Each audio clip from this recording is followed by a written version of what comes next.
J'ignorais qu'une personne avait été touchée par balle. Alors dis-moi ce qui s'est passé. D'accord.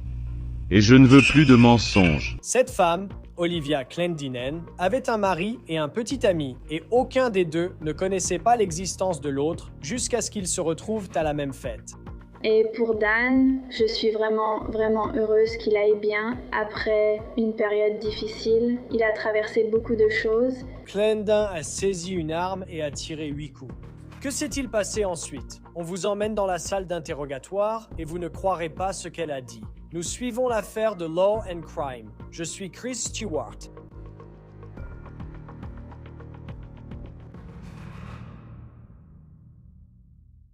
Salut à tous, je veux vous parler d'Upside, une appli gratuite qui vous permet de récupérer de l'argent sur vos achats quotidiens comme l'essence, les courses ou les plats à emporter. Téléchargez-la, c'est très simple.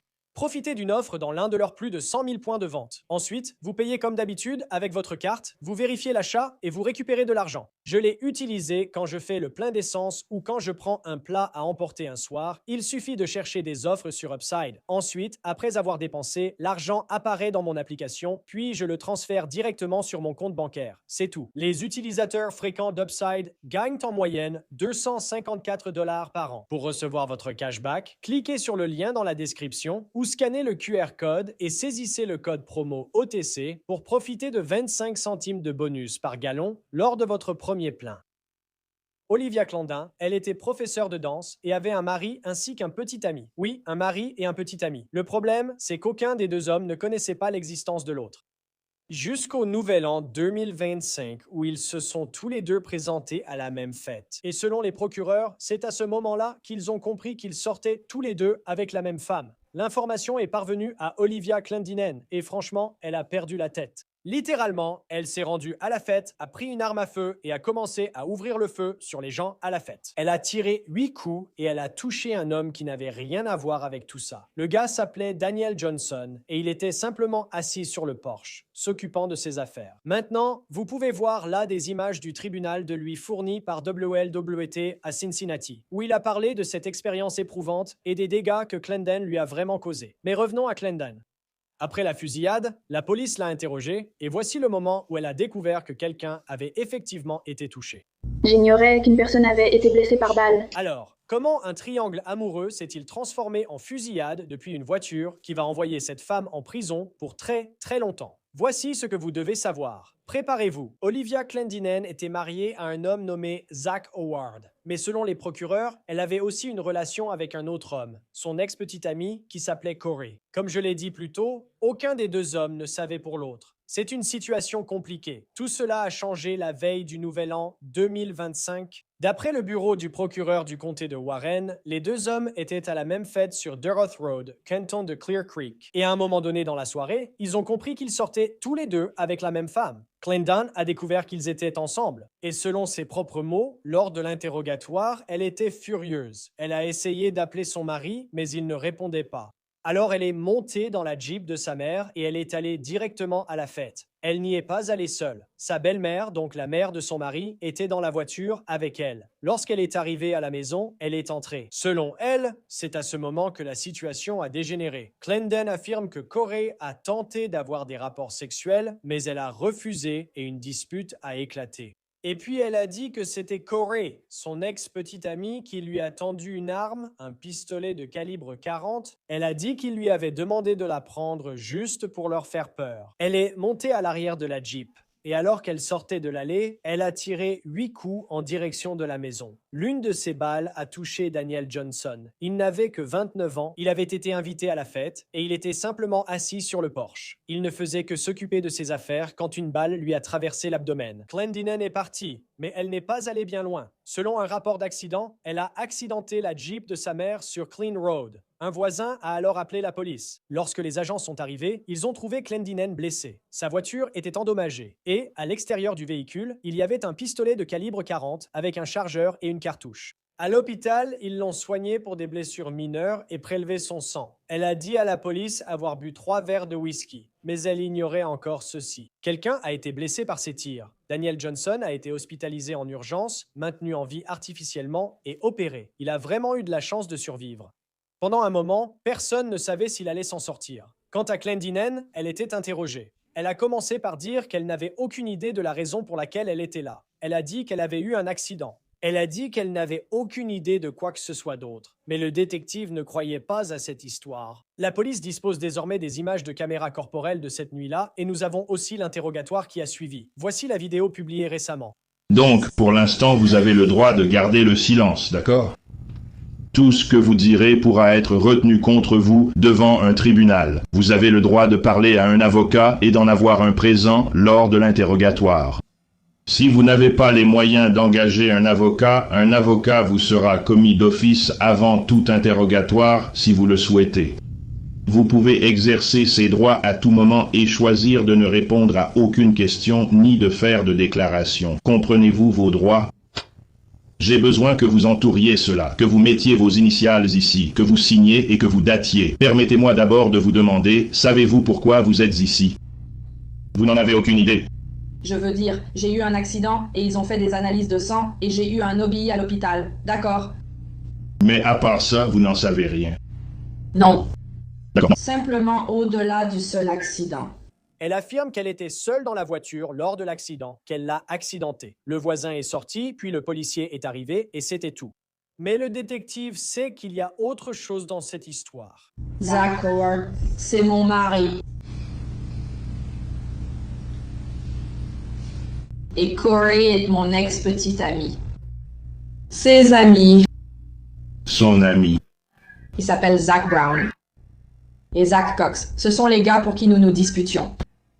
Pourquoi vous vous disputiez à propos de ça? Parce qu'ils ne m'aiment pas et qu'ils ne veulent pas que je sois avec lui parce qu'on a des problèmes. On se dispute beaucoup. On ne s'entend pas très bien, Corey et moi. Alors ils vont faire tout ce qu'il faut pour essayer de nous séparer. Alors ils l'ont appelé et ont dit que j'allais dîner avec mon mari ce week-end.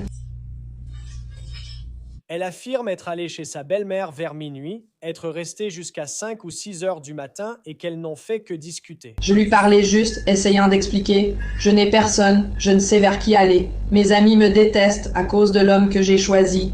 Je me disais que l'homme que j'ai choisi et moi, on ne s'entend pas. Je n'ai donc personne. Je suis allée chez elle pour en parler.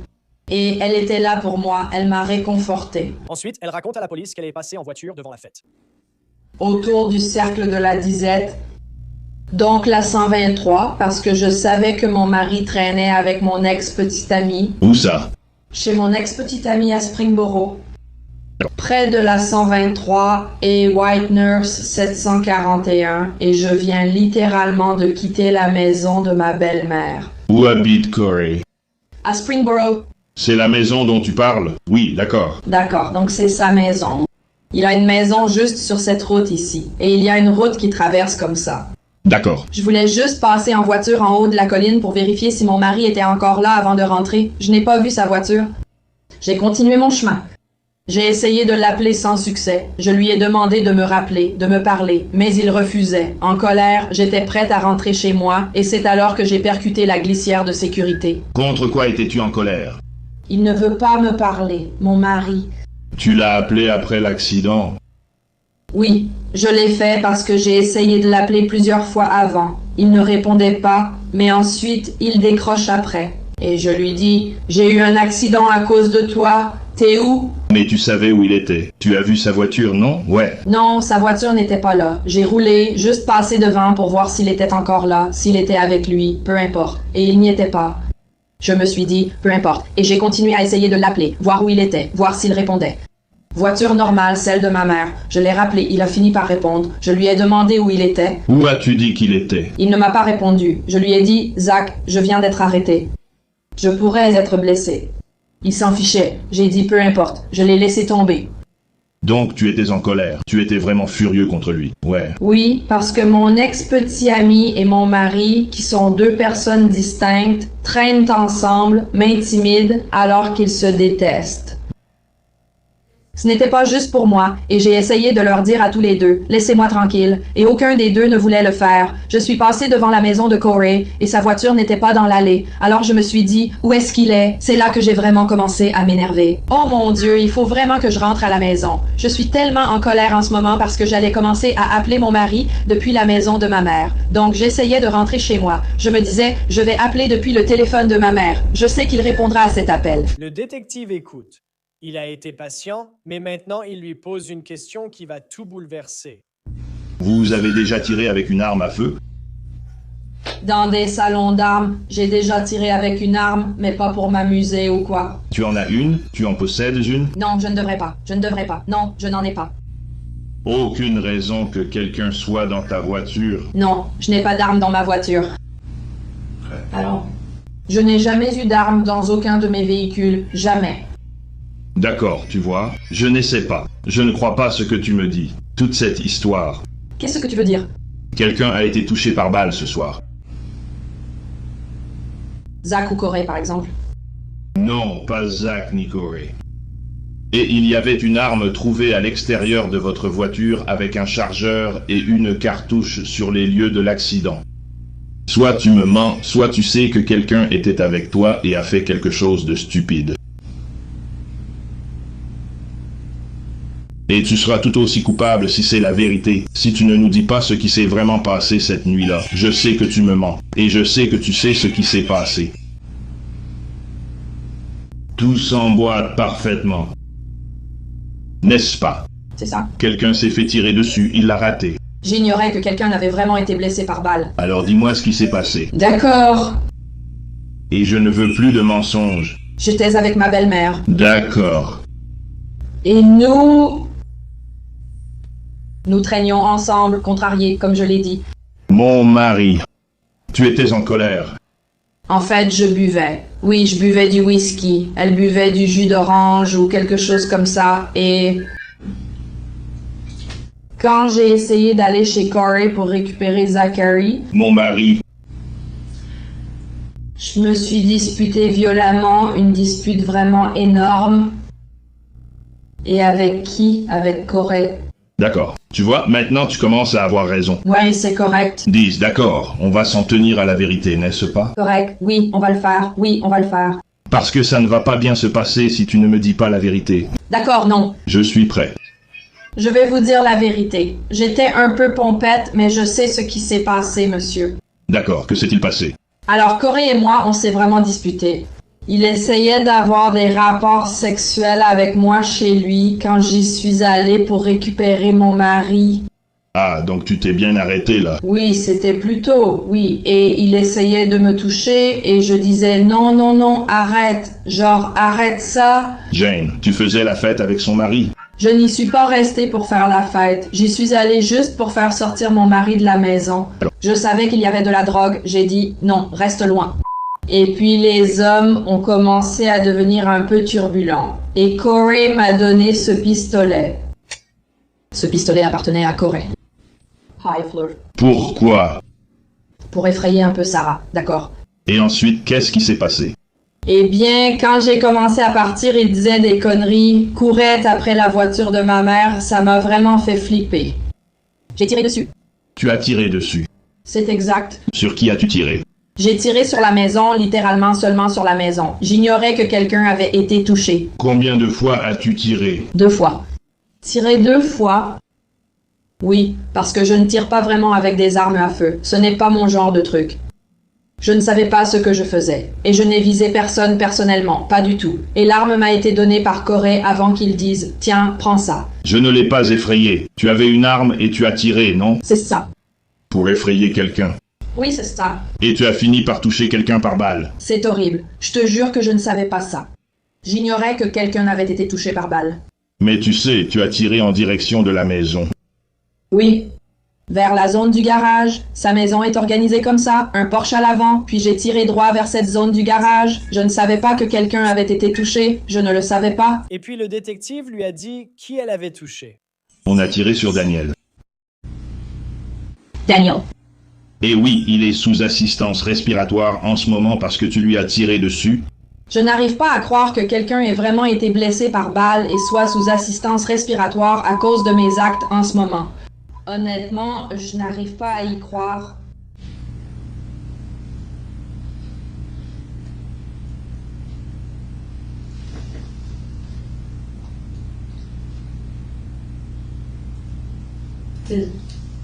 Est-ce qu'ils ont parlé de ses chances de survie ou de quoi que ce soit concernant Daniel? Je ne le sais pas encore. Tu le savais, Daniel? Pas vraiment, non. Donc il est nerveux et ne t'a jamais rien fait. Juste parce qu'il était ami avec moi et que je savais des choses, c'est pour ça qu'il a tiré. Tu es énervé. La mauvaise personne. Et Daniel en paie le prix parce que je suis une idiote. Comment as-tu eu le pistolet? Corey. C'était le pistolet de Corey. D'accord, d'où l'as-tu eu? Il me l'a donné depuis le tiroir du haut dans sa chambre. Il a une commode juste à l'entrée. C'était dans le tiroir du haut, au milieu. Il y a 3 tiroirs en haut, et c'était dans celui du milieu. Étais-tu dans la chambre quand il te l'a donné? C'est exact. Qu'est-ce qu'il t'a dit? Il a dit, tiens, prends ça, contente-toi de le fixer. C'est bien ce qu'il a dit. Prends-le, contente-toi de le fixer. Alors tu es sorti avec ça dans la main. Et puis, ils ont commencé à l'ouvrir de plus en plus, et ainsi de suite. Je devenais de plus en plus enragé. La rage montait encore plus, et je me disais, laissez-moi tranquille. Eux, ils continuaient, tu blablabla blablabla. En partant, ils ont couru derrière moi en criant, toi, t'es vraiment stupide, etc. C'était juste... Tu t'éloignais à pied? Non, j'étais déjà dans ma voiture en partant. D'accord. Et je partais, vraiment. Et j'étais juste nue, peu importe. Et je disais juste, laissez-moi tranquille. Puis je suis partie en voiture. Il était dans l'allée. Oui, j'allais sur la route, en haut de la colline. C'est comme une colline. Je montais tout droit cette colline.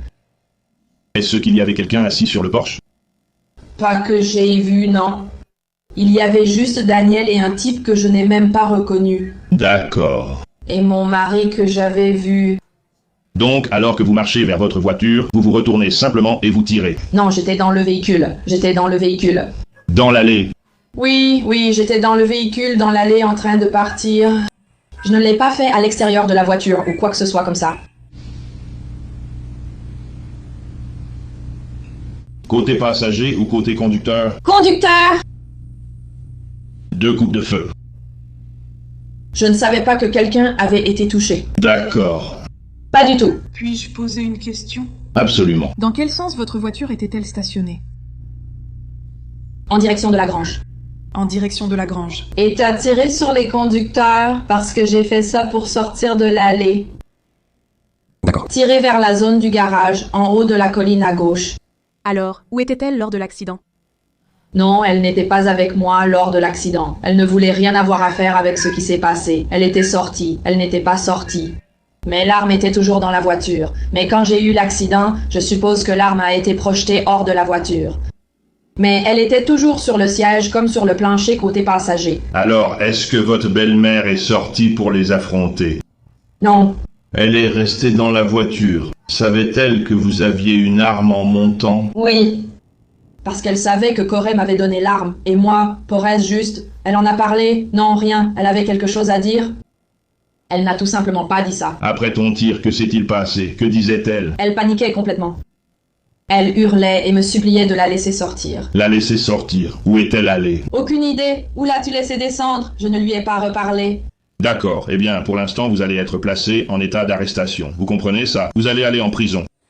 Ses propos dans cette salle d'interrogatoire la suivraient jusqu'au procès. Un jury l'a reconnu coupable de tentative de meurtre, de 2 chefs d'accusation d'agression criminelle et de décharge illégale d'une arme à feu sur ou dans une habitation. Des mois plus tard, le 26 mars 2026, Olivia Clendenon était assise dans une salle d'audience du comté de Warren pour connaître son sort. Mais d'abord, c'était au tour de la victime, Daniel Johnson, de prendre la parole. Avant cette nuit, il était juste un invité à une fête du réveillon du Nouvel An. Maintenant, il faisait face à la femme qui lui avait tiré dessus et failli le tuer. Il allait lui dire ce qu'elle lui avait pris. Le jour de l'incident, j'assistais à une réunion du jour de l'an. J'avais été invité et j'étais assis sur le porche, sans me mêler de rien. Le prévenu essayait de tirer sur quelqu'un d'autre, et c'est moi qui ai fini par être touché. À ce moment, ma vie a changé pour des raisons indépendantes de moi. La fusillade, selon vous, lui a causé des douleurs chroniques et des troubles digestifs. Puis ce fut au tour de Clendenon. Je respecte ce tribunal et ce qu'il représente.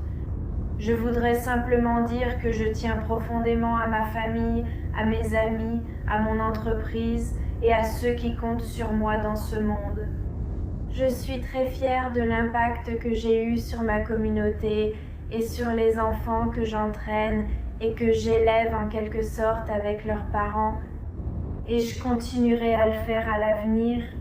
Et à Daniel, je suis vraiment heureuse qu'il aille bien après la période difficile qu'il a traversée. Et j'espère sincèrement qu'il aura un bel avenir et je ne lui souhaite que le meilleur pour la suite. Merci. D'accord. Le juge en avait assez entendu. Il a condamné Olivia Clendenon à une peine de 16 à 20 ans et demi de prison, la peine maximale qu'elle pouvait recevoir. Alors qu'elle était conduite hors de la salle d'audience, son avocat a déclaré aux journalistes qu'elle prévoyait de faire appel. C'est tout pour On the Case, présenté par Law & Crime. Abonnez-vous sur YouTube et Spotify. Nous diffusons également maintenant sur Peacock. Je suis Chris Stewart. À la prochaine.